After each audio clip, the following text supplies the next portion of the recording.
Radharani. Her appearance day is coming very soon, so we're planning to prepare ourselves for Srimati Radharani's appearance day by spending our classes largely on Srimati Radharani. Here's a little menu, 6 classes related to Radharani, starting with this evening. Who is Srimati Radharani, Radha Tattva, and Radha's appearance pastimes, and then other things, Chalvan pastimes, Shamakund, Suryakund, many nice things. So let's begin with a verse that's in the introductory verses from Chaitanya Charitamrita. Many of you know this verse. We hear it so many times. I've heard it so many times.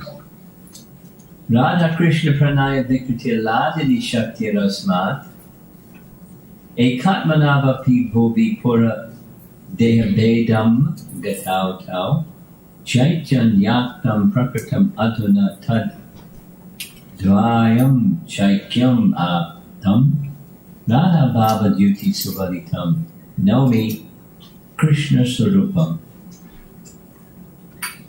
This is a verse composed by Sarup Damodar,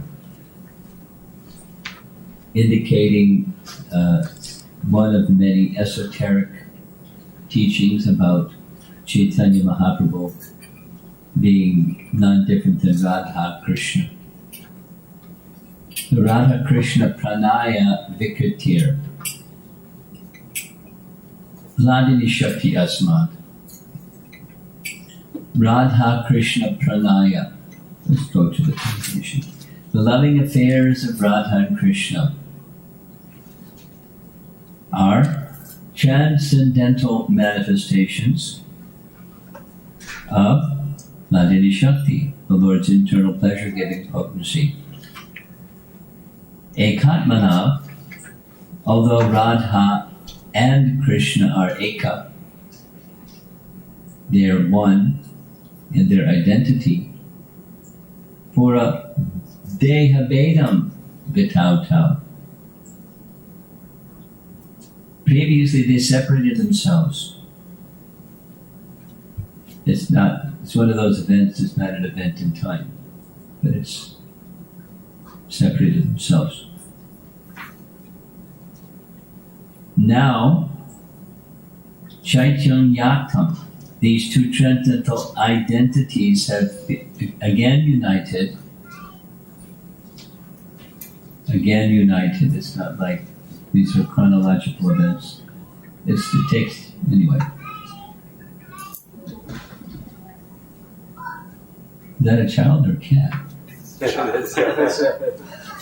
Cat child. Yours? Yes, brother. Yeah, you can tell.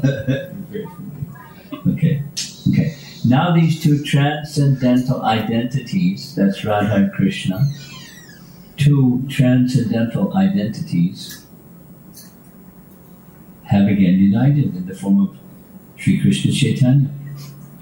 I bow down to him who has manifested himself with the sentiment and complexion of Srimati Radharani, although he is Krishna himself. That's Chaitanya Mahaprabhu is Krishna himself in both the Radha Bhava and the duty Subhalitam, both the ecstasy, the sentiment, and the duty, the complexion, the luster of Srimati Radharani, golden complexioned Radha.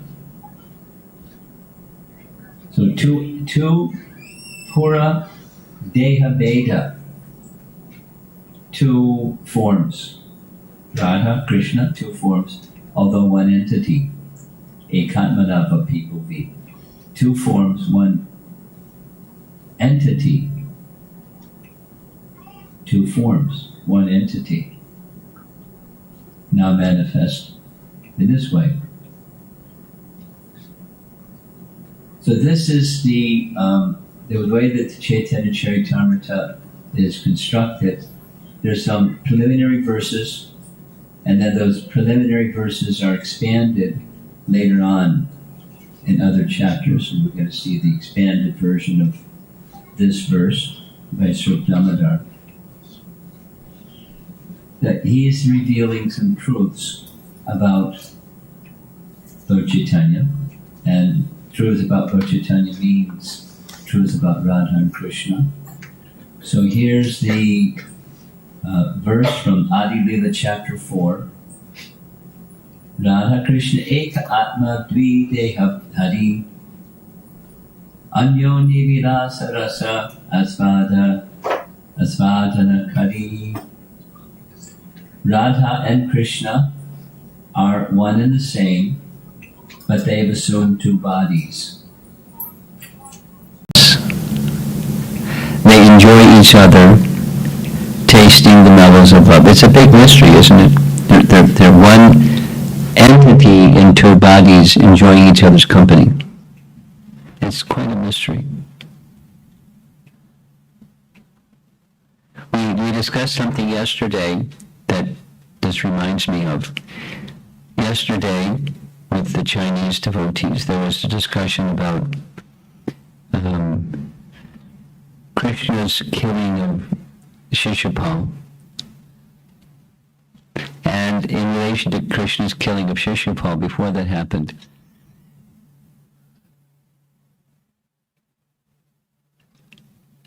Yudhishthir was honoring Krishna in many very profound and beautiful ways. But he, in a short manner, he was indicating Krishna's the supreme. You're the supreme controller. You're in charge of everything. Yet you give something for us to do, and you don't even have to ask us to do because you're everything is going on by your potencies. There isn't something that goes on that's outside of your potencies, and therefore there's nothing you have to order us to do. But you're very kind and you give us some service to do. And the commentary was saying like this. It's very simple. There's two things. This is just not the way it was said, but it's the way that Prabhupada said. There are two things. There's Krishna and there's Krishnas. And there's not a third thing. There's no void in the creation of God. So the Parabrahman doesn't need to order anybody because his potencies just move according to his indication. In other words, it's just Leela. Profound Leela. Profound Leela. We're going to hear shortly about different potencies of Krishna, but all those potencies are acting under his direction. There's some tiny free will connected with living entities. But anyway, this is Radha and Krishna are one and the same, but they have assumed two bodies. This is Krishnadas Kaviraj expanding on what Srup Damodar wrote and quoted in the first chapter of Adi Lila. Here's Prabhupada's purport, another beautiful image of Radharani. The two transcendentalists, Radha and Krishna, are a puzzle to materialists. The description of Radha and Krishna from the diary of Srila Sarup Damodar Goswami is a condensed explanation, but one needs great spiritual insight to understand the mystery of these two personalities, which Krishnadas Kaviraj proceeds to do. A nice little chart. This is a good chart. Krishna's unlimited potencies. There are three divisions. On the left side is internal potency. There are different ways of saying his internal potency. Antaranga Shakti is one of those ways. Sarup Shakti is another one of those ways. Chit Shakti is another one of those ways. Those four terms that say the same thing. His internal potency, then his external potency, Mahiranga Shakti. And then, what's the third one? Marginal, right. Makes sense. Internal, external, and what's the third one? In between. Tatashta, Jiva Shakti, or marginal potency. Now we're going to see that one on the left there, the internal potency, has its three divisions. Or Chit Shakti has its three divisions. Sandhini Shakti, and the letters are small, but Krishna's aspect of eternal existence, the Sat aspect, or Sandhini aspect, his mother, father, his own body, his abode, his paraphernalia, and you name it, everything that's of the spiritual world. This Sandhini Shakti is expanded elaborately in the section about Balaram, because Balaram is the presiding personality of this Sandhini Shakti. He serves through the agency of his Sandhini potency, and he manifests all these things. So the Sat feature, or the eternal manifestation feature of all these things. Then, Sambit, Krishna's aspect of cognizance, the knowledge potency by which the Lord knows himself and causes others to know him. Sambit, potency. Sambit, Sandhini, Sambit. And then Ladini. Very good.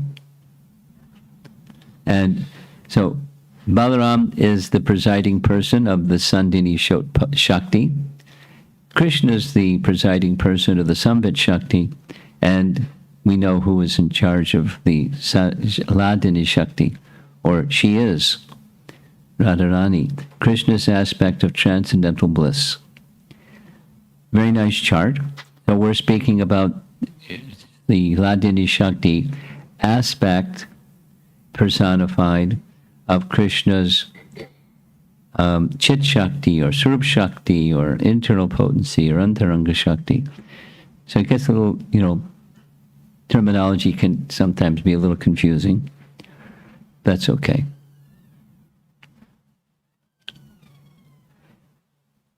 So continuing with Adi Leela chapter 4.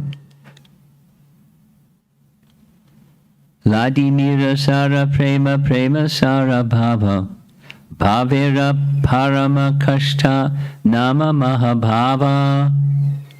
The essence of the Ladini potency is love of God.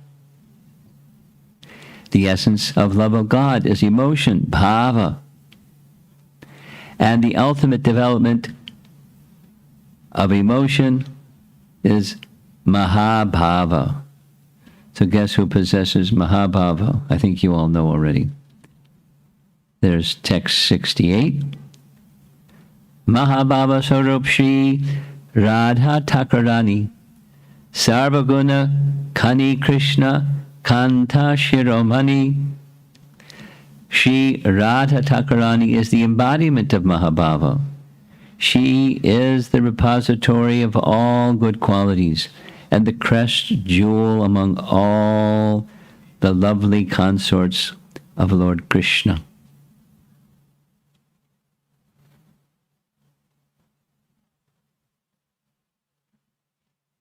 This is Radha Tattva. Krishna Prema Bhavita Yanra Chitendriya Kaya Krishna Nija Shakti Radha Kridara Sahaya. Her mind, senses, and body are steeped in love for Krishna. She is Krishna's own energy, and she helps him in his pastimes.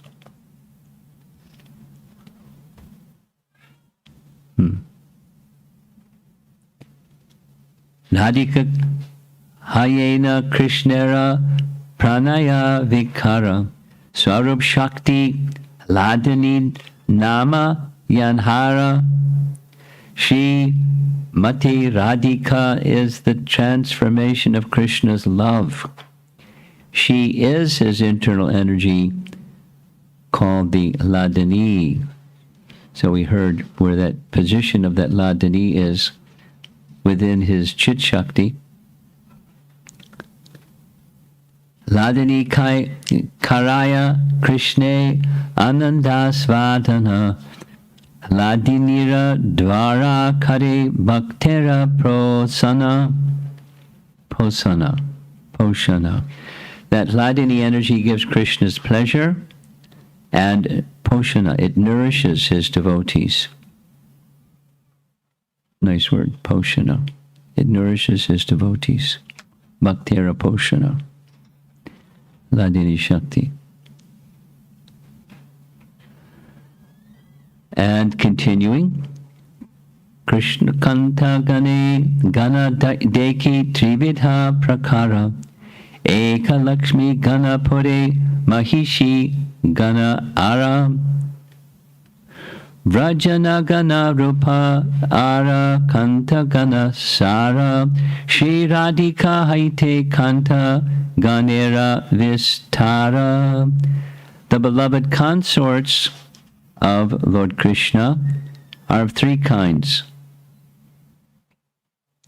the goddesses of fortune, the queens, and the milkmaids of Vraja, who are the foremost of all. These consorts all proceed from Sri Radhika. Far out, huh? Far out. She's very special personality. So this is Vaikuntha, that's the goddesses of fortune. Dwaraka, that's the queens. And the gopis, milkmaids of Braja, who are the foremost of all. All three proceed from Radhika. Very important personality. Certainly in Krishna Tattva. Avatari Krishna Yaiche Kare Avatara Angshini Radha Hite Tina Ganera Vistara. Just as the fountainhead Lord Krishna is the cause of all incarnations, so Shri Radha is the cause of all these consorts.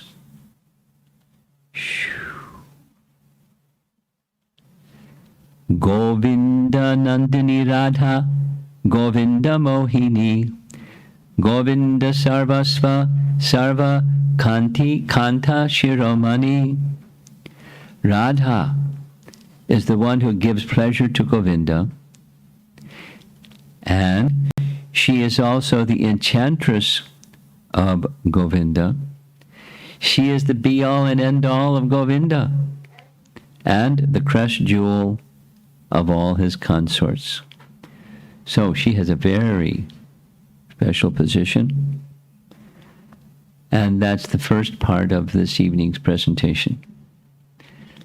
The Radharani's position, and now we're going to hear of some of the various ways that Radharani makes her appearance in this world. And we're going to discuss 4 different categories of Radharani's appearance in this world. And the first one is described, this is taken from Madhavananda's latest Bindu magazine. I've heard this narration before many, many, many times, but I didn't know what the source of it was. I just trusted the source. But it's Ramanandaroy. You know who is Ramanandaroy? So you know who is Swarup Damodar? You know who is Lord Chaitanya? Lord Chaitanya's 2 chief associates in Puri. In Krishna Lila, it's Vishaka and Lalita. Swarup Damodar and Ramanandaroy. Intimate associates of Lord Chaitanya. And here is Padyavali description, says a collection of prayers by Ramanandaroy, published in the latest Bindu magazine, about Radharani's appearance. So I'm not going to stumble through the text here. We'll just read the translation. There's an image of Rishabhanu, who is finding Srimati Radharani on a lotus flower along the bank of the river Jamuna. So we'll go back a little bit before this.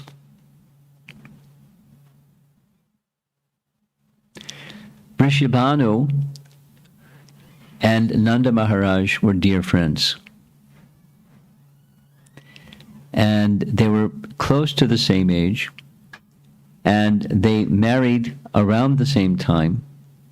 And so Vrishabhanu's wife Kirtida and Nanda's wife Yashoda also became very, very, very close friends, naturally so. And both of them had desire for children, but no children came. And they tried various methods, yagyas and thises and that's. No children came. Nanda made the suggestion. Vrishabhanu thought it was a very good suggestion. Let's go to the other side of the river Jamuna, to Gokul, and undergo austerities there, and maybe we'll have better fortune in bearing children. So their ancestral home, they left. Varshana and Nandagram, they left.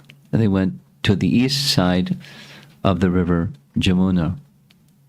And the east side of the river Jamuna, the place where Vrishabhanu and Kirtida settled, was a place, very, very sweet place, known as Raval. So at that time, one of the branches of the river Jamuna ran right along by the side of Vrishabhanu's home. And you can go there, you can see where the riverbed was, and where those same structures were along the side of a riverbed for bathing and so on. So one morning, early in the morning, before the sun rose, he went to take his morning bath. And when he went to take his morning bath, he saw something that he had never seen before in the river Jamuna. And there was a golden glow. As he was wading out into the river, when he got closer, the golden glow wasn't just a golden glow, it was a lotus on top of which was a golden effulgent child, Radharani. One day, as Vrishabhanu, in his language here, it's Bhikabhanu, arrived upon the Jamuna's banks, after having been moving around here and there during a royal expedition. He saw a lotus flower resplendent like the rays of the sun floating down the stream. Lotus flower, in this version, floating down the stream. So he was very curious. He went close to see what's this golden glow. And as he got closer, this is what he saw. Seeing the lotus, his mind became full of bliss, and yet he simultaneously fell into deep despair. He thought and spoke aloud, "How can this divine lotus be brought to the shore?" Radharani was in the center of the lotus, as you can see from the illustrations.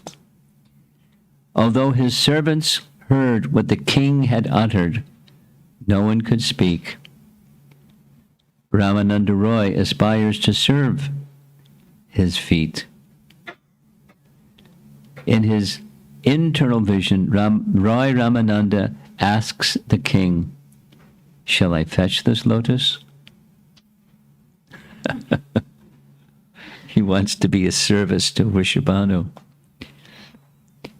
And in great bliss, Maharaj Vrishabhanu swiftly dismounted from his steed and jumped into the Jamuna.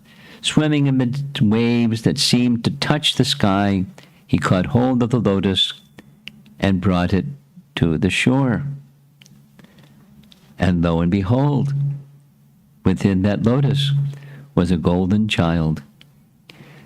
Ramanandaroy speaks of Radha's appearance and how the world is now crowned with success by beholding the vision of Radhika. What can possibly compare to the beauty of celebration of the appearance of Srimati Radharani, Vrishabhanu's abode? I think it should be in Vrishabhanu's abode.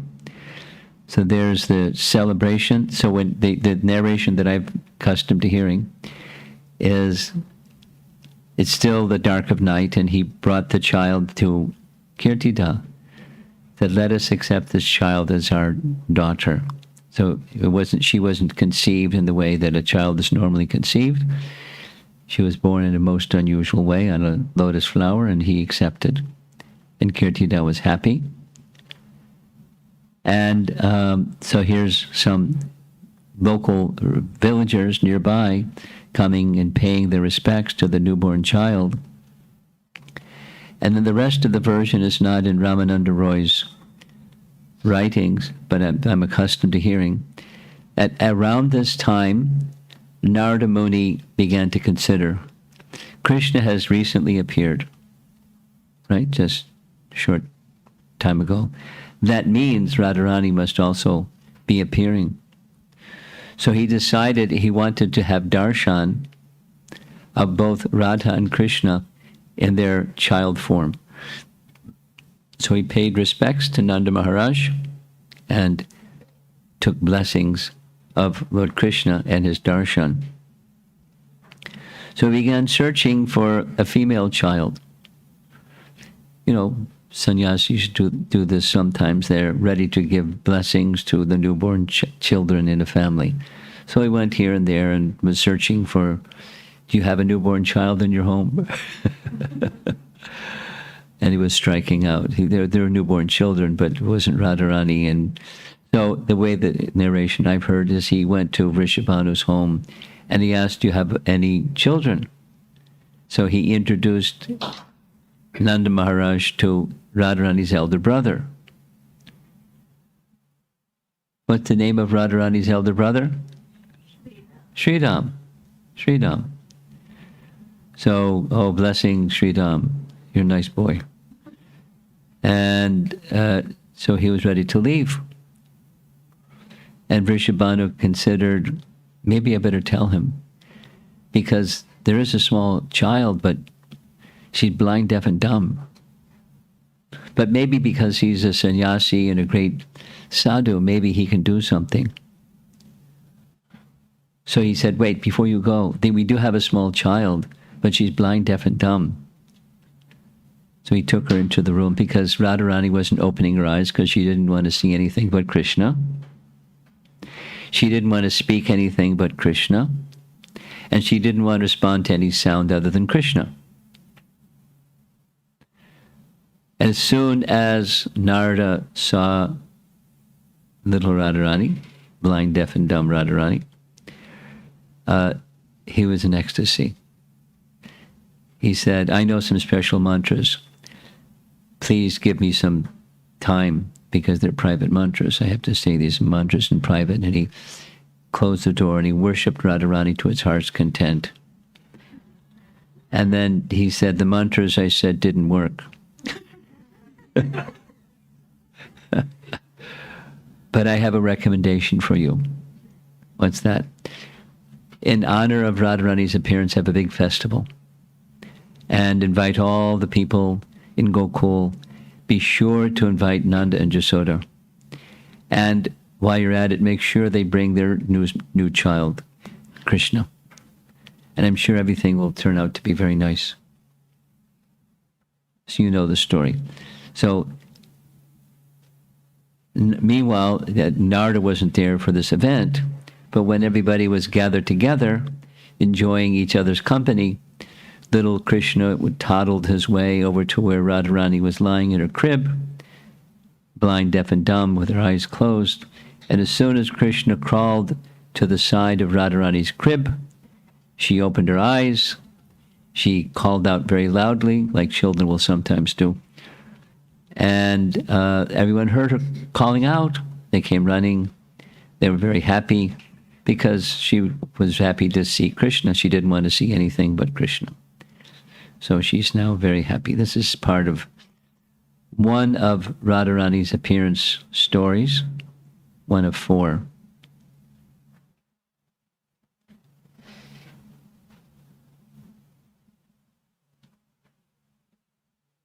The second is very similar,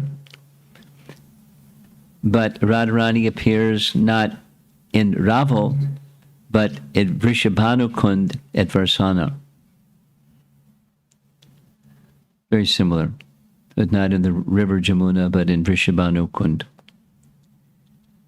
A third narration, Prabhupada personally narrated this in a Radhastami class in Montreal.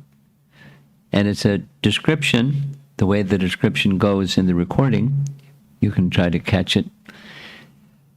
He described Vrishabhana was plowing the field and preparing for a yajna, and as he was plowing the field, preparing for the yajna, very similar to Sita's appearance. As he was plowing the field, from the field came a golden child. There you see at the very bottom, that's where the plowing is, and in the furrow there appeared Radharani. So he went back and showed the child to his good wife, Kirtida, and they accepted, this is the Lord's arrangement for us to have a child. And that's the third. And now the fourth one is really complicated. Really complicated. So I'm going to have to read much of it because I spent some time going over it, and it's really complicated. It's the narration is from Rupa Goswami's Lalita Madhava. Act 1, Scene 1, Lalita Madhava. It's how Lalita Madhava begins. It's the Radharani's appearance. And it begins where Agastya detected in Vindhya Hills, was in a competitive mood, very proud and competitive mood towards the Himalayas. He was trying to get bigger and bigger and bigger and bigger and bigger. So Agastya went and paid his visit, and Vindhya was requested to bow down and stay down until he returned. He didn't return. So Vindhya obeyed, didn't violate Agastya, but he was in this competitive mood. And so Vindhya started undergoing severe austerities. This is described in Lalita Madhava. And through the result of those great austerities, Lord Brahma appeared. And Brahma asked, what benediction would you like?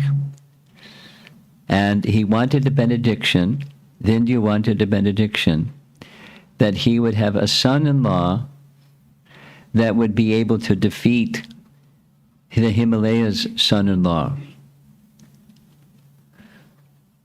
So, who's Himalayas' son-in-law? Lord Shiva. But Himavati, in her second verse, Sita, she became, not Sita, she became the son of the Himalaya mountains. So now I'm going to read because it's complicated. So not only the benediction was given by Lord Brahma. No, who is narrating all this? The person that's narrating all this is Purnamasi. You know who is Purnamasi? She's Yogamaya personified. Yogamaya personified. Purnamasi, Yogamaya personified. Purnamasi is narrating to her granddaughter. So who is Purnamasi's grandson, excuse me. Purnamasi's, who is the son of Sandipani Muni? Sandipani Muni is her son. Sandipani Muni. Okay, but I'm just going to make sure, because there's some newer people here. There's a lot of names. Sandipani Muni was Krishna's guru, right? He went to Sandipani Muni's school. Sandipani Muni had a mother. And Sandipani Muni had a son and a daughter. Maybe more than one son, but at least one son, Madhumangal. So Madhumangal was the grandson of Purnamasi and the son of Sandipani Muni. And so Purnamasi is speaking to Gargi, and Gargi is Sandipani Muni's daughter. So son and daughter, Gargi, and Madhumangal, son and daughter. So Purnamasi is describing Radharani's appearance and a whole lot of other things to Gargi. So Brahma gave the following benediction to Vindhya. Oh, Mount Vindhya, to fulfill your desire, you will have 2 daughters. So Radharani is one of the 2 daughters of Vindhya Hills, because the benediction is Vindhya wanted a son-in-law who would defeat Himalaya's son-in-law. So you'll have 2 daughters that will give you a son-in-law. One of the ones would give him a son-in-law who would defeat Lord Shiva, and whose virtues would fill the world with wonder. So according to Rupa Goswami's Lalitamata, Radharani is the daughter of the Vindhya Hills, based upon a blessing given by Lord Brahma to the Vindhya Hills. So then her granddaughter, or Gargi, asks, how did Radharani go from Mount Vindhya to Gokul? Good question. It's a big distance. And the answer? Putana.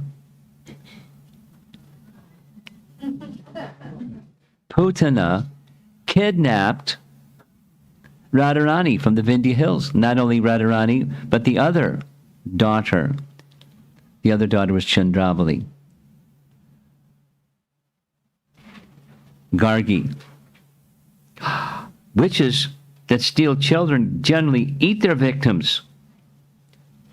Radharani was very fortunate to be saved. Purnamasi. Kamsa ordered her to kill any extraordinary small boys and to kidnap any small girls. So she didn't eat, she just kidnapped from Vindhya 2 girls. Gargi. Why did the king ask her to do those 2 things? He was pushed by the words of Devaki's demigoddess daughter. Devaki, the 8th child of Devaki, got switched out, and it became, Yogamaya became Durga. And Durga, Devaki's demigoddess daughter, said to Kamsa, ready? The same person who in your previous birth severed your head with a chakra raised in battle, the same person who the sages know as he whose 2 lotus feet are worshipped by the demigods, the same person who pleases his loving devotees by showering them with oceans of nectar and bliss, the same person who is the root from which the universe has sprouted, has now appeared in this world at the time of the moon's rising, although it was midnight. And Durga also said, today or the day after, 8 sublimely sweet Shaktis will appear on this earth. 2 sisters. It's complicated. 2 sisters who are like great palaces of beautiful transcendental qualities will also appear. 8 Shaktis plus 2 sisters. When he, Krishna, defeats Shiva, Lord Krishna, the King of Kings, will accept the hand of both the girls in marriage.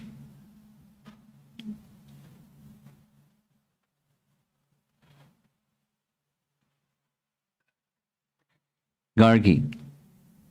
What happened to the second sister? That was Radharani. No, there's a second sister. Who's the second sister? Chandravali. Purnamasi answers. When Vindhya's chief priest chanted the demon-killing mantras, so Putana came and kidnapped the two girls. They're doing a yagya, and she kidnapped the two girls. So the priest chanted a mantra that kills the target. Putana heard it. Putana's heart became struck with fear as she was hastily flying over Vidarbha province, like Vidarbha Sutta, right? Who's Vidarbha? Rukmini. Vidarbha Sutta, Rukmini. As Putana was flying over Vidarbha province, the first of her victims dropped from her hand and fell into a river's current.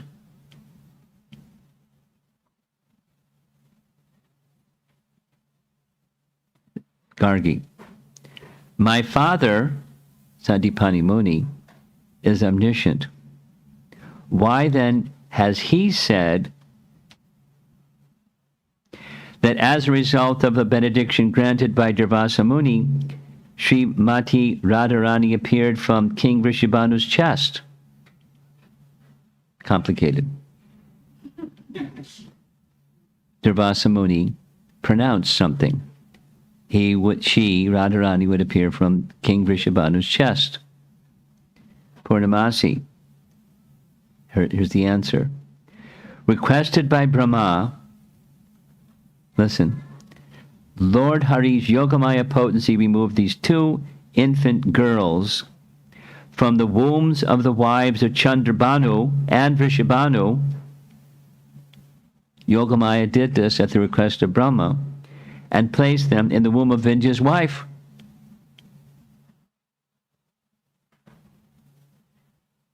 Rupa Goswami, right?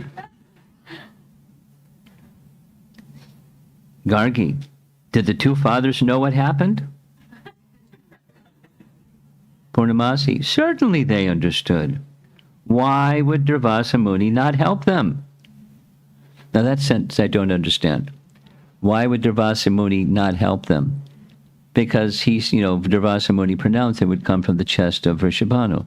So I don't know how Durvasa Muni helped them to understand what was going on, I guess. How do you know all this? Purnamasi, I learned it from Narada Muni, my spiritual master, which has also made me attached to Radha.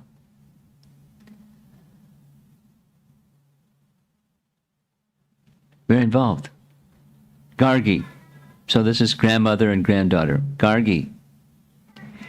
Is it true that when the witch was killed, that's Putana, you took Radha from her lap? Purnamasi. I not only took Radha, but 5 other girls also.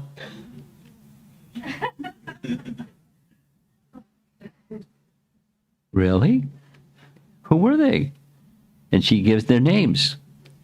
The 5 other girls that Purnamasi took from the lap of Putana when Putana was killed.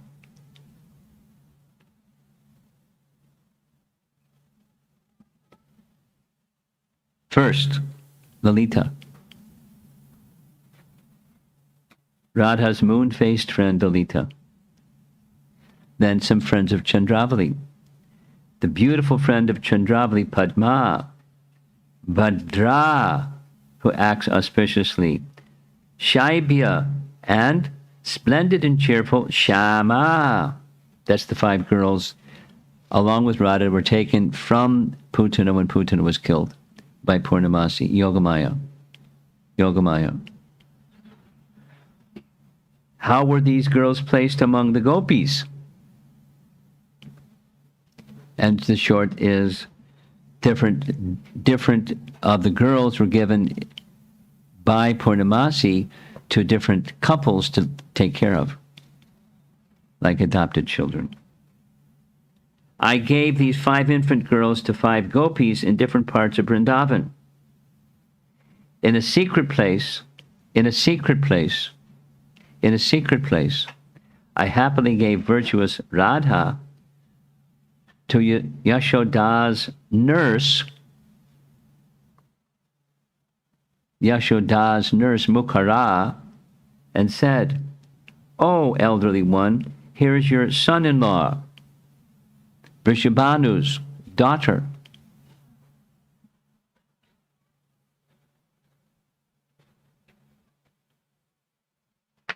So Mukhara is the mother-in-law of Vrishabhanu, but she also served as Yashoda's nurse, Mukhara.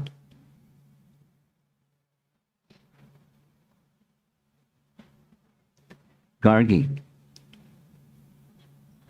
This must be the way Radha's second close friend Vishakha appeared in Gokula. No.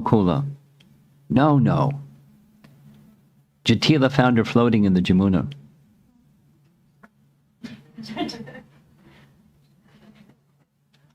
Gargi, I did not know that. Who found the Vindhya's first daughter as she was floating in the river's current? Remember the first daughter that fell from the hand when Putana was being cursed? It fell in Vidarbha province. King Bhishmaka found that daughter. King Bhishmaka. So who was Bhishmaka? He's the father of Rukmini.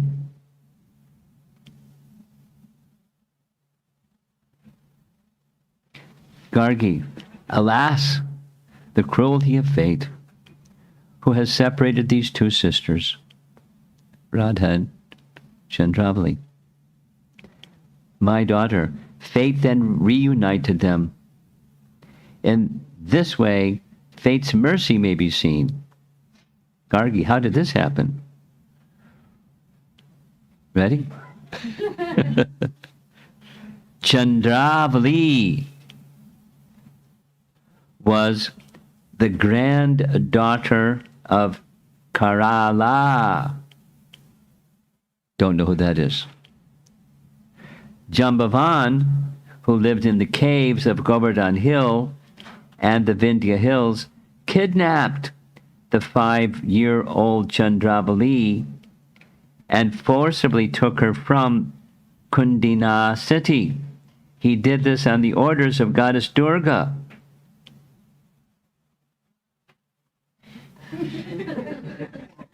Who was staying at that time in the Vindhya Hills, because Vindhya was the father of these 2 girls, and Chandravali was one of the 2 girls. So Jambavan was given an order or request to bring Chandravali, one of the daughters, from the Kundina city. So now she's over here in Vrindavan.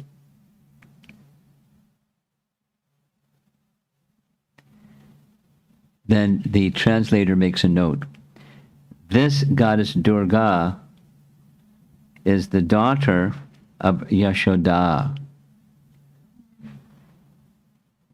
Daughter of Yashoda, the female child by the side of Yashoda that was brought into the prison house of Kamsa, and Kamsa tried to kill and it became Durga. Same. The daughter of Yashoda. After Maharaj Vasudeva brought her back to Mathura, and after King Kamsa unsuccessfully tried to kill her, she escaped. And one of the places she escaped to was the Vindhya Hills.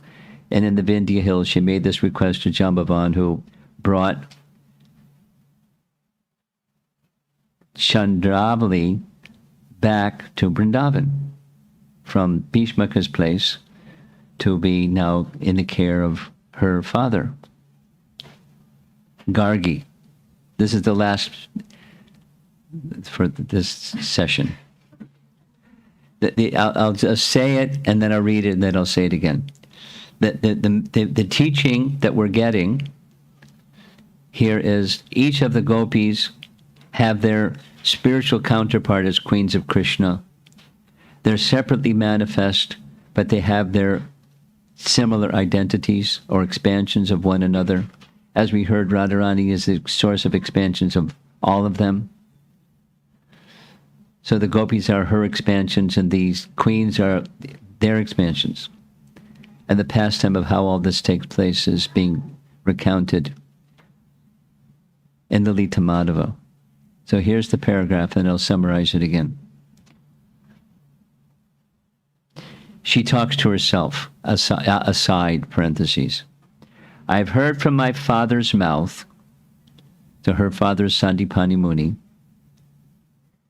that although the gopis, headed by Chandrabanu's daughter Chandravali, and the Dwarka queens headed by Bhishmaka's daughter Rukmini,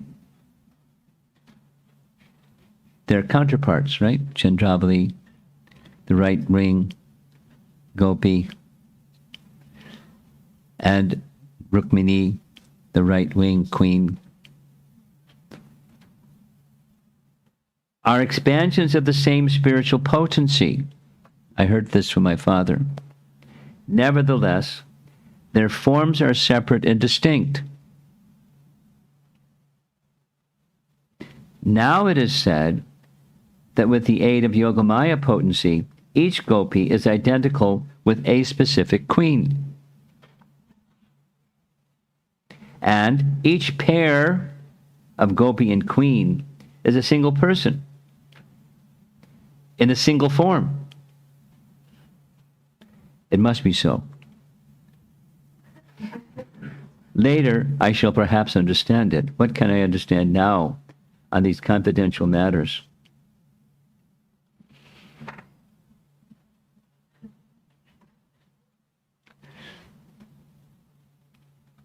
So, minus all the detail, we just heard from the Lita Madhava that Radharani was the daughter of Vindhya Hills, taken from the chest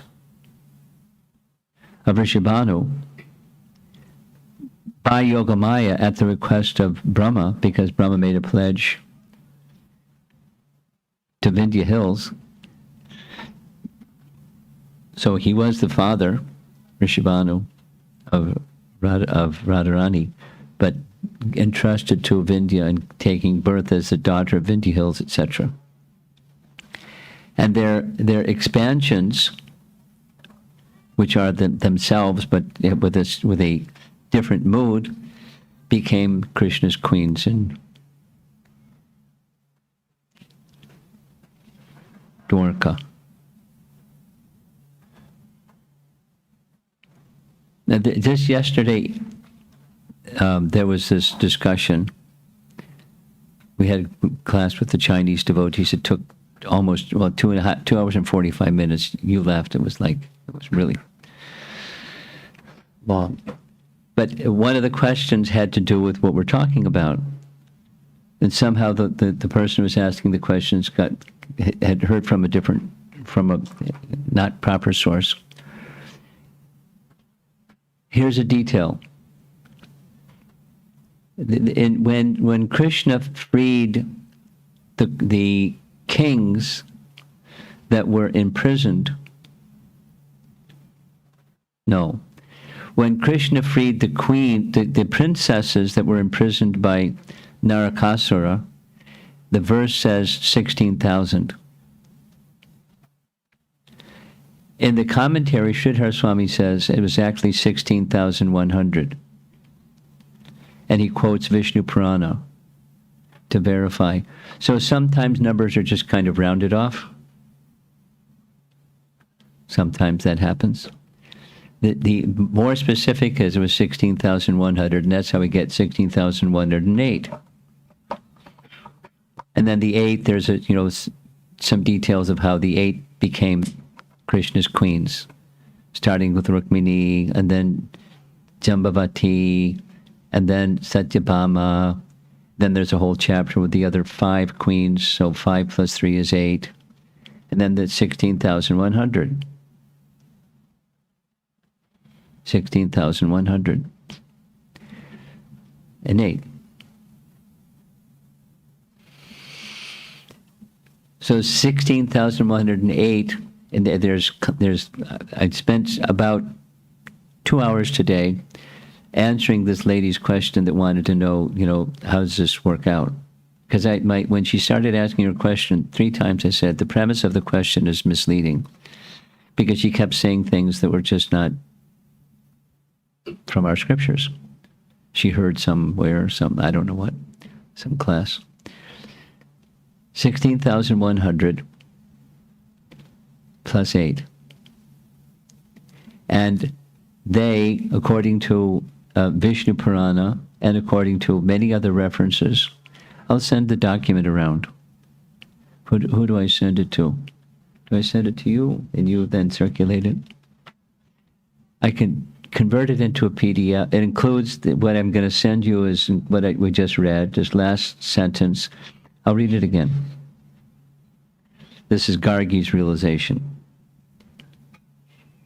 I've heard it from my father's mouth that although the gopis headed by Chandrabanu's daughter Chandravali and the Dwarka queens headed by Bhishmaka's daughter Rukmini are expansions of the same spiritual potency. Nevertheless, these forms are separate and distinct. Now it is said that with the aid of the Yogamaya's potency, each gopi is identical with a specific queen, and each pair of gopi and queen is a single person in a single form. It must be so. Later I shall perhaps understand it.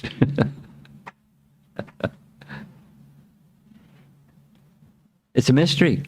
It's a mystery upon a mystery upon mystery, and layers of mystery keep going. It gets more and more mysterious. But going back to something that we heard yesterday, commentary by Vishwanath, Krishna has unlimited and inconceivable potencies. And so he doesn't need to do anything. Because how his potencies move is he just desires. Icha, Shakti. He just desires. He doesn't even have to say. He just desires. They know what he wants, and they do what he wants. It's like the Damodar Leela. This is Vishwanath Chakravarti Thakur's explanation. In the Damodar Leela, Mother Yasoda wasn't able to bind Krishna. Why? Because Krishna was exhibiting 2 of his potencies. His Swarup Shakti and something Shakti, forget. He wanted to go. He wanted to go back to steal more butter. He just, she couldn't bind him. But when she continued with devotion, then he withdrew those potencies and exhibited his Kripa Shakti. He didn't have to say anything to his potencies. They knew what he wanted. They just did what he wanted. That's how it works. That's how the internal potency works. That chart, those of you who came a little later, there's a nice chart. His internal potency has these different parts. And most confidential of all is the Hladini Shakti, and she's the best. But these other potencies, they do things that Krishna wants. So all these different pastimes, it's just pastimes. So one of the questions at the end of that class last night, a classic one, when I hear all these things, I have a hard time, because it sounds like mythology. It sounds like fiction. So what do I do? Well, understand that Krishna has unlimited inconceivable potencies, and he's just playing with his potencies. And sometimes it's likened to waves in a river, and the waves in the river is just water flowing. And sometimes a wave goes up, and sometimes it stays up for some time. Sometimes another wave comes and hits that wave, and sometimes from the other side another wave hits that wave, and then it subsides, and then another wave comes, and the river keeps flowing. So Krishna's pastimes is like that, just flowing of his various potencies as he's enjoying different things in different ways with different persons according to their regard for him. That's our life as devotees, is to marvel at the supreme, all-attractive personality of Godhead and his different potencies. And so Radharani's appearance day is a fantastic time to marvel at his Hladini potency. And we just spent some time, some of the different ways by which she appears. It's not a cookie-cutter thing by any means. It's exactly as she so desires, as he desires, she desires. Here's a photograph of the temple in Ravel. Probably many of you have been there. There's a nice ISKCON bus over on the right side, but on the center, that's the temple. Very quiet place. And along the side of that temple is where the river Jamuna used to flow, where Vishwabhanu found Radharani floating on a lotus flower. Here's some of the local cows and a calf appreciating one another. A little murti of Srimati Radharani crawling. So we'll spend some more time in our evening sessions on Radharani's topics. So let's see if there's some discussion.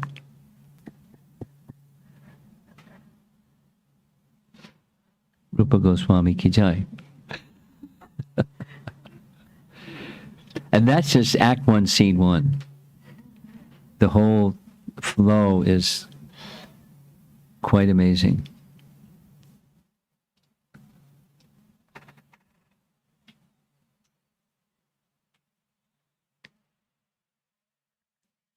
Yes.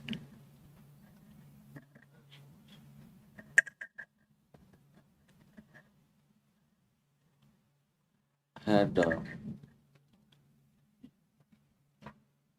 two questions. One is the Shakti, when you explained about Radharani's the same living entity, the two living entities, but it's Krishna. Kind of confusion. That's Krishna. There are two living entities, but it's one, right? There's two forms, So two but one forms, entity. but one entity, yeah. So then you also explained that Hladini Shakti, which is transcendental bliss, which for Krishna. So I was thinking about, we also experience that bliss. Is that Krishna giving us as Radharani, because it's the same, Radharani and Krishna are the same, but however we experience, suppose, that transcendental bliss, maybe a glimpse, but how A glimpse. Yeah. A shadow, Shadow. according to Nectar of Devotion. Right. So that's the first question. The second question But is, it was your comment, not a question. I was wondering how do we get that? How do you get that? You have a big bucket, and you hold it out and you start crying. Please put some drops in my big bucket. It's an eagerness for mercy, and to become eligible for that mercy. Of course, it doesn't mean material qualification. It's the eagerness for mercy. In the language of Rupa Goswami, there's one price.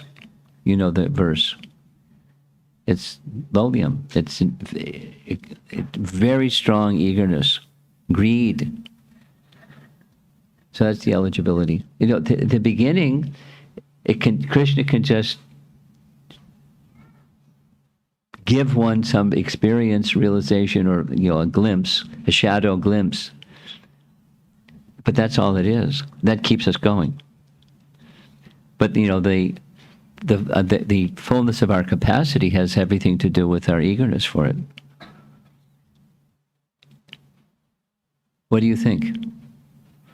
Here's what you've heard, this Krita Punya Punja phrase from Prabhupada's lectures. When Shukadev Goswami is speaking about the good fortune of the cowherd boys, he points to their eligibility as krita punya punja, lifetimes and lifetimes of lifetimes, of not just, material punya, but spiritual. And it grows and it grows and it grows. And that makes that eligibility. The verse, you familiar with the verse? There are those.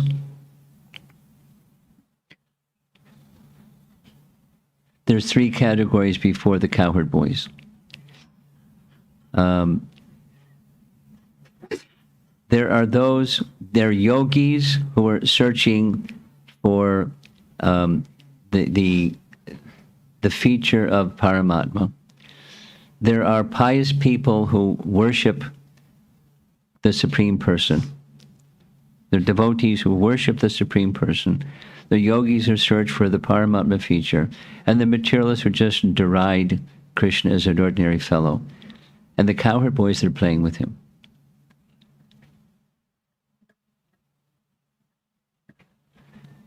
How many lifetimes? So it's the eligibility is, it's not just punch the clock kind of thing. It's eagerness and eagerness and eagerness and eagerness and eagerness and eagerness, and it just amplifies, just keeps going.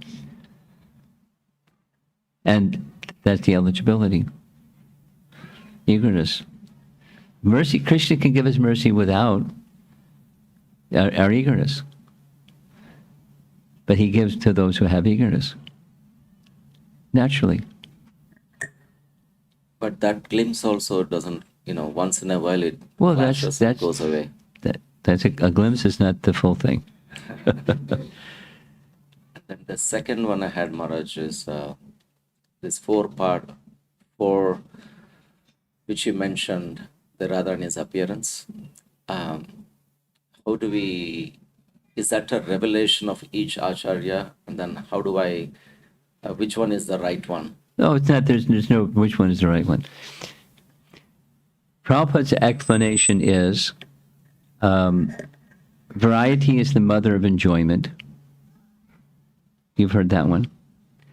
And so Krishna is the best of enjoyers. So he appears in different ways. Radharani appears in different ways for their enjoyment. It's not which is the right way or the best way. It's just their enjoyment. So if this is right, doesn't mean that's wrong. If that's right, doesn't mean this is wrong. There's different ways of performing pastimes or activities by Krishna or his devotees where there's varieties of enjoyment. You know examples, right? Should I give some examples? Brihad Bhagavatamrita is rich with examples. So sometime when you're enthusiastic to find out varieties of Krishna's enjoyment, you can read Brihad Bhagavatamrita. And one of the sections I like very much, well, one of them is when Krishna's departure from Mathura, from Vrindavan to Mathura. Another is Keshi. Another is Kalya. In subduing Keshi, there's an explanation. There's a list of so many other different examples from Sanatana Goswami's description of Keshi. So one way that Keshi is subdued, he isn't killed. Krishna just tames him. He keeps him in a corral, and from time to time the cowherd boys go for a horseback ride on Keshi's back. And I think with Kaliya, there's a list of 8 or 9 different examples of different outcomes. There's variegated pastimes with Kaliya. And sometimes it's described that Kaliya becomes a great devotee. Sometimes Kaliya appears in the spiritual world, and Krishna goes for rides on the back of Kaliya. He acts like Garuda as the carrier of Krishna. So there's variety. That's the point. There's examples, but the point is, enjoyment has variety. Supposing somebody's a good cook, one of the qualifications of a good cook is they cook differently, not always the same thing. I don't know if you've had. I travel sometimes, and some people they make the same thing.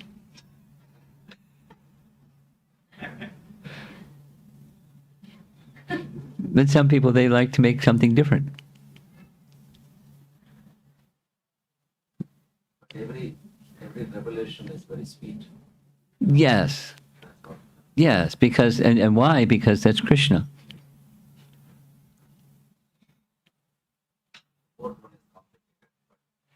Now we should. So those who become connoisseurs of sweetness want to be sure that they're getting the real sweetness and not an imitation sweetness. Because some people have no discrimination. And that was one of the things I got irritated by yesterday evening, because the person kept asking varieties of imitation sweetness. You know, I had to put my foot down. They heard something and then they wanted to explore the something that just wasn't even, and it kept being persistent about exploring something that just isn't even reality. So, and they're at it again today. Hare Krishna. Yes. Hare Krishna Maharaj. I was just wondering if you could speak something about the messaging that comes in our teachings about approaching Krishna through Radharani.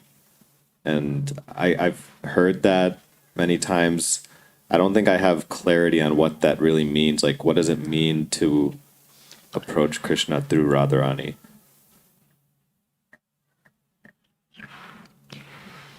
There's different ways of explaining different dimensions of that topic.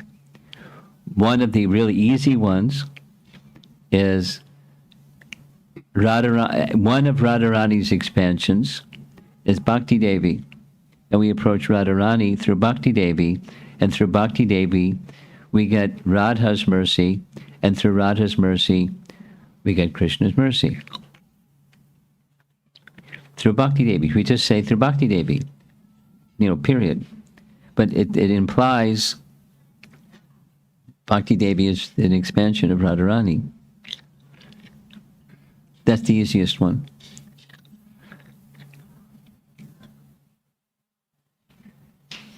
And, she's tender-hearted and merciful. So if one gets a favorable glance of Radharani, you have Krishna's favorable glance. You get the favorable glance of Radharani's associates. You get Radharani's favorable glance. And so on.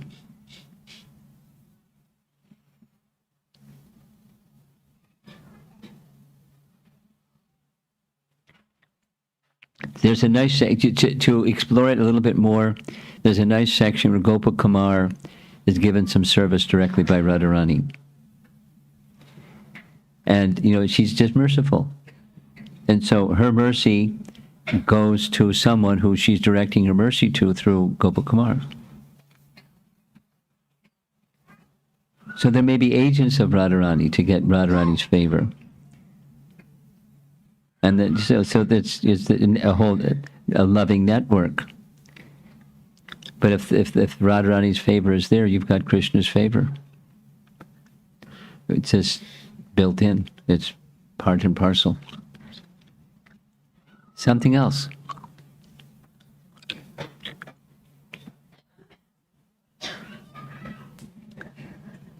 Hare Krishna Maharaj. My question is related to... Volume? Go ahead, speak. Yeah, question is about Radharani and in Ramayana Sita. Is any relation in Shastra? Sure. You want to know what that relation is? Yes, ma'am.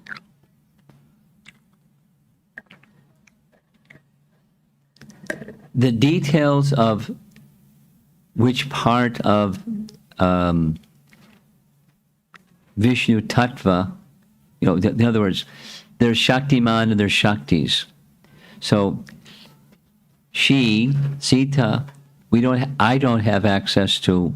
Maybe, Sri Vaishnava, maybe there's somebody in the room that knows how Sri Vaishnava Acharyas go into it with the various spiritual potencies of Narayana or Ram.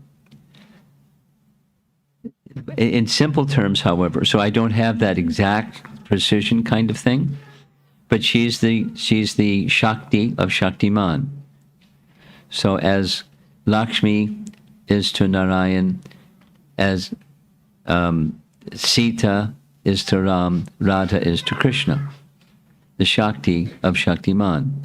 Now, it doesn't mean that Krishna doesn't have other Shaktis, but the spiritual counterpart of Shaktiman is Srimati Radharani. From her, so many Shaktis expand. And Sita is in a similar position.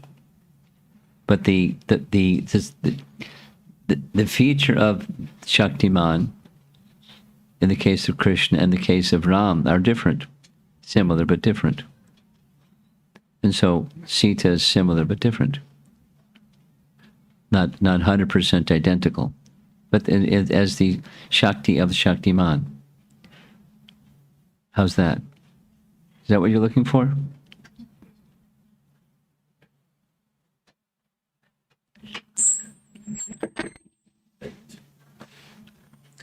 Maharaj, in the verse that you quoted in the beginning, Radha Krishna Pranaya Vikati, yeah. In that one, it says how Lord Radha and Krishna have combined again and are now Sri Chaitanya Mahaprabhu. Yes. And in other places, we oftentimes read it's described how Sri Chaitanya Mahaprabhu was Krishna in the mood of Srimati Radharani, which here also in the translation. And then we also have Gadadhar Pandit.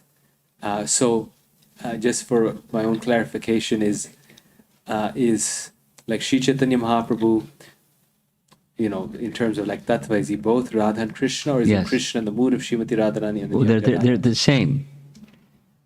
I mean, you're making a distinction that I don't see. Maybe there is one and I don't see it, but I don't see a distinction. It's a way of two different ways of saying the same thing, as far as my limited capacity goes. One entity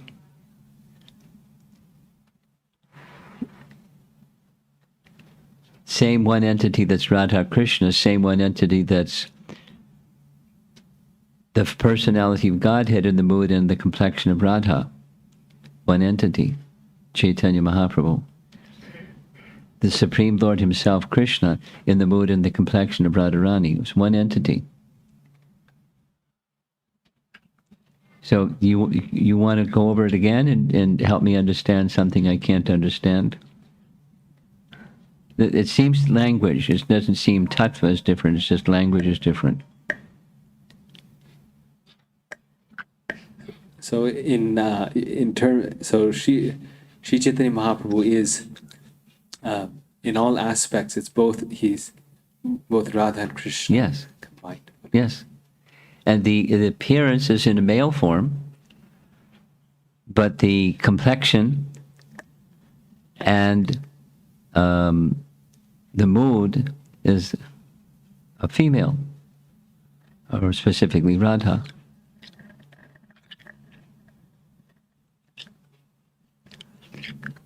And then now you tossed it in there, so we'll touch on it. What's Gadadhar then? Well, Gadadhar is not Krishna in the mood and complexion of Radha. He is Radha. He is Radha. In a male form.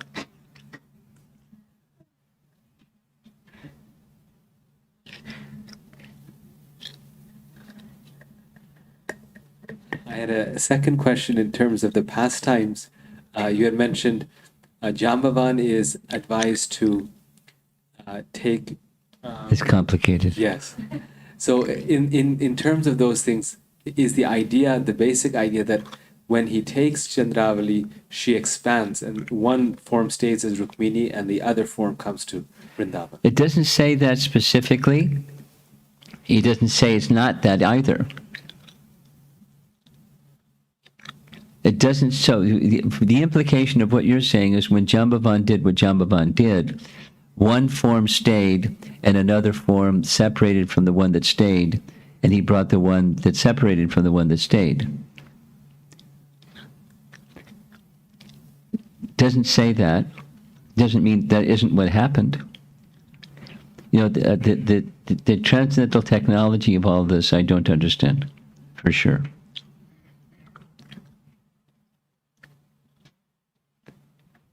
But it's certainly possible.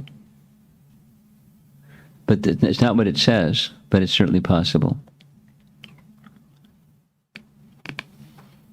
And it gets, you know, this is just Act 1, Scene 1. The complexity continues.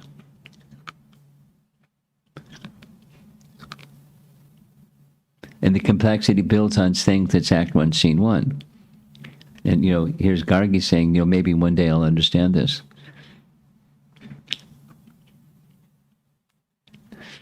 Because I also don't know, is Chandravali mentioned as not having parents? Does she also appear? Because I mean, aside from Rupa Goswami's writings, if you don't go to Rupa Goswami, she has a father, Chandrabhanu.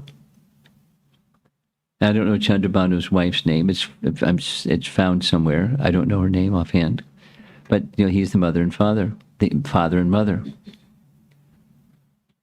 She had father and mother. But then there's this parallel Leela that Rupa Goswami is disclosing through Purnamasi, and we just take her as an authority. We take Rupa Goswami as an authority. He says, Purnamasi says, and so that's it. And how do we understand it? Well, there's essences, and then from those essences, then you can start branching out. So from that essence, I'll just read it for the third time. And this document I'll send out, you know, when I get back. It has many other references that iterate the same thing. So the language is really important. And the language has a lot to do with how the translator translates the language, because it's all in Sanskrit to English. So here we go. I have heard from my father's mouth, that's Sandipani Muni, that although the gopis headed by Chandrabhanu's daughter Chandravali and the Dwarka queens headed by Bhishmaka's daughter Rukmini are expansions of the same spiritual potency, nevertheless their forms are separate and distinct. Now it is said that with the aid of Yogamaya potency, each gopi is identical with a specific queen, and each pair of gopi and queen is a single person in a single form. It must be so. Because she's heard it from some proper authority. She heard from her father, now she's heard from her grandmother. Must be so. I don't doubt their authority. Later I shall perhaps understand it. So it's Rupa Goswami speaking through Gargi like us. Okay, this and then this. Maybe perhaps someday I'll understand it. And then she continues to ask some more questions. It's very deep. Your mother has a question. Okay, let's do to her, then online. Defer to the senior Vaishnavi here. Maharaj, I was thinking that I was wondering that Radha Bhakti or Radha Bhav is considered is more the prerogative of a Rasika devotee, and that's something that Prabhupada really discouraged. And we see in the movement, many stalwarts also fell down due to that, or maybe due to something else, I don't know. But I was wondering, is that something, how should we take that? Because even Prabhupada, Shukadev Goswami, he doesn't talk about Radha in the Bhagavatam, and, I was just I wondering. don't think you have to worry about it. Yeah. You're protected. But,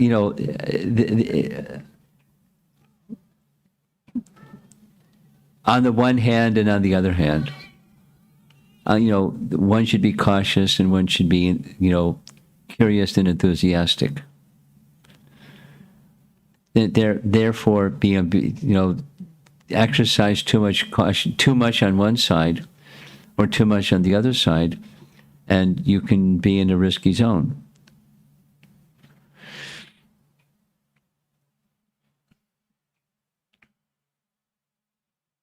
There's a place for that mood, and one has to be very qualified to be situated properly in such a mood.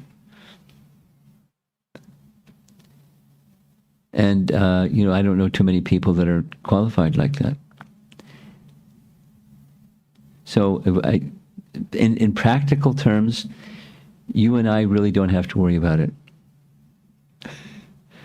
You and I are certainly not going to be imitators of something that's way above our heads.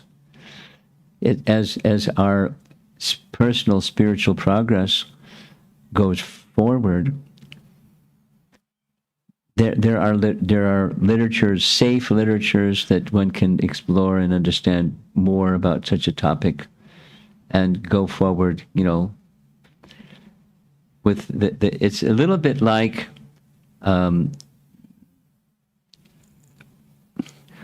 What Lord Chaitanya said to Raghunath Das Goswami, and who can be higher? He's the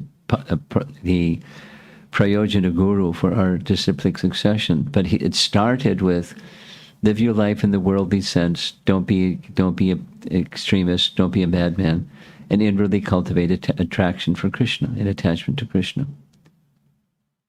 So we do that, and then where that goes depends on, association and the topics that one becomes attracted to and goes further in it, because it's like an ocean that doesn't have a bottom. It just keeps going and going and going.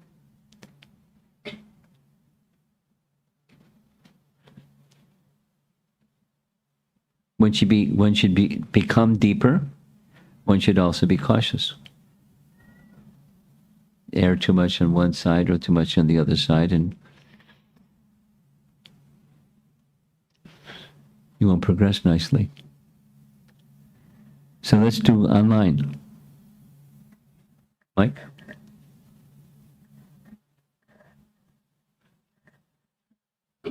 Keshava Madhava.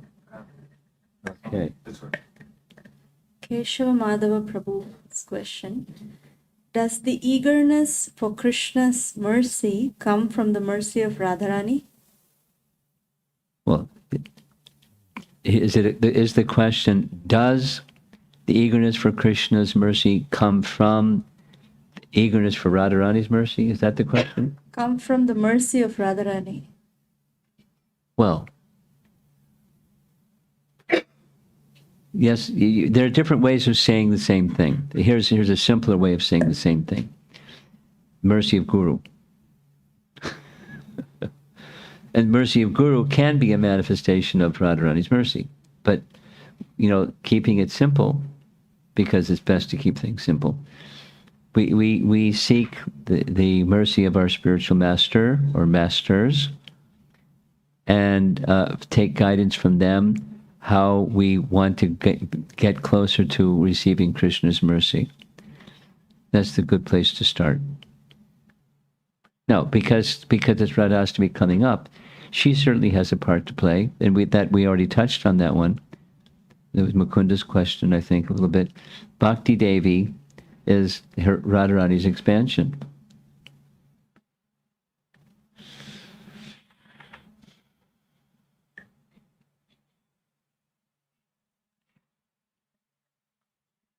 Surabhi Mataji's question. Since Bhakti Devi is an expansion of Srimati Radharani, are the other internal Shaktis of Lord Krishna, such as Kripa Shakti, also expansions of Srimati Radharani?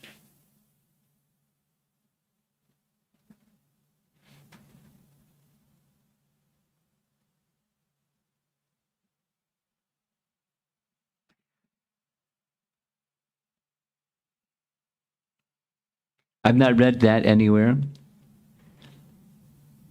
She's certainly merciful.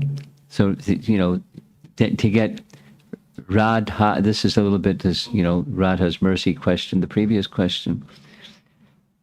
She's merciful, but is that her expansion? Is Kripa Shakti her expansion? That Krishna has his potencies. We heard the three primary categories, the internal potency, Sandini, Sambit, Ladini.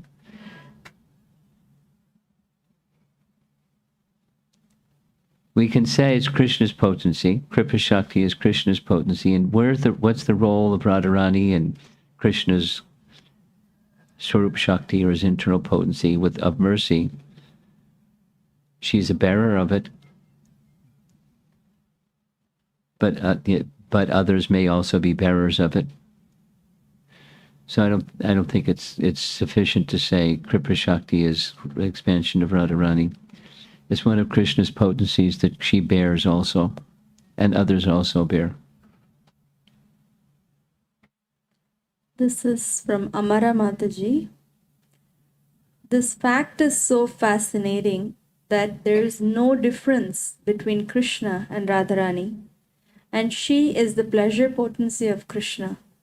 I'm curious, how do we understand or relate this fact in the context of different pastimes that Radharani performs, right from her appearance to her exclusive pastimes in Vrindavan, like providing shade to Srila Raghunath Das Goswami, or giving kheer to Srila Rupa Goswami on Srila Sanatan Goswami's birthday, or saving the jackal, etc.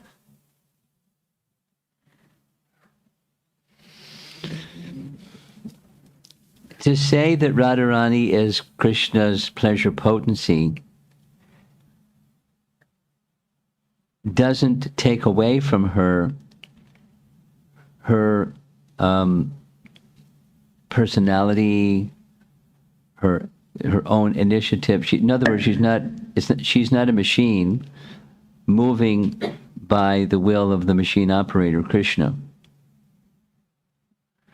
She's a personality. And her desire is Krishna's happiness. And so she wills according to ways with all variety of Krishna's happiness. Sometimes this, sometimes that, sometimes something else, which it results in Krishna's happiness. It's in nourishing Krishna's happiness. So that's her. She's a person. She's not just a machine or an energy. She's a person that has one desire. In the topmost, we heard Mahabhava degree.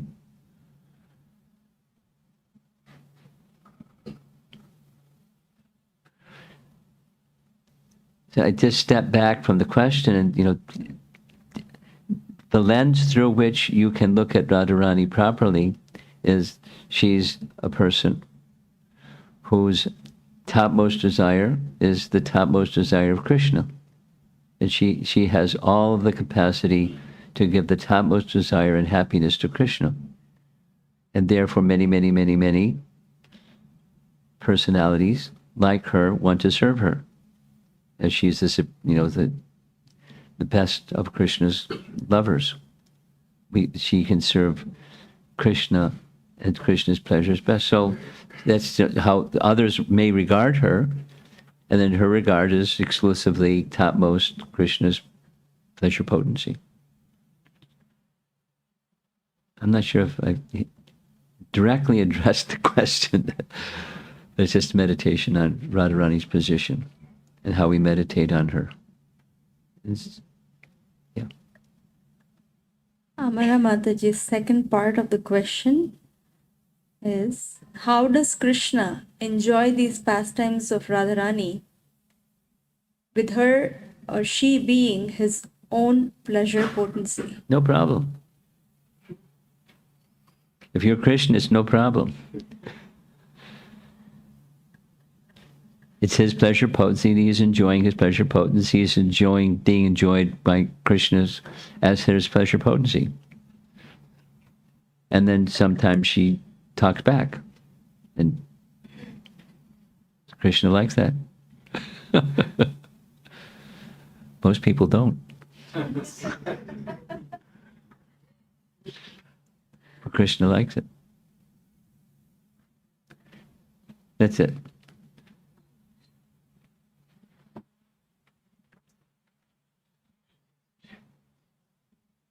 Back over there. I think this will be our last question because of time. Guru Maharaj, about that question on eagerness, does it come from Radharani's mercy? What? Does eagerness... Eagerness come from Radharani's mercy. And you mentioned... Well, wait a minute. Wait before you go on to the next part.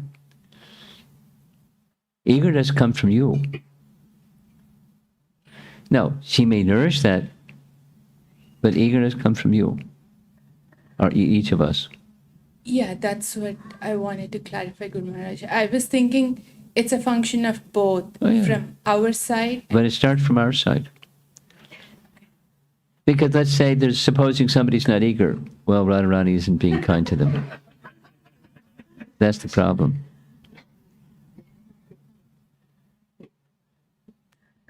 You also mentioned to Balaram Prasad Prabhu's question that sometimes even if we are not eager, Krishna will somehow shower the mercy. Same thing with spiritual master also. So I'm thinking it's like a going back and forth, like seeing little eagerness, they will shower the mercy, and There's relationship, in other words. Yeah, everything's about relationships. Sure enough. Well Just done. wanted to clarify that. Well done. Well done. Thank you. Okay. Srila Prabhupada ki